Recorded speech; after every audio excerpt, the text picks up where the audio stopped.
Undabeni Abrams ubejongene nemibuzo etshisayo malunga nokungenelela kukarhulumente ukugcina amashishini asakhasayo esenza ushishino.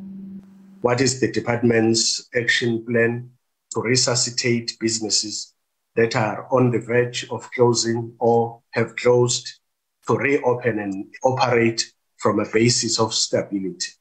Uthe urhulumente ungenelele ngokunika imali amashishini ukuba avuselele izakhiwo ezonakalayo. Government committed 7 billion rands to revive the infrastructure in KwaZulu-Natal, and that means small businesses in rural areas also get to access and benefit when you're talking about that.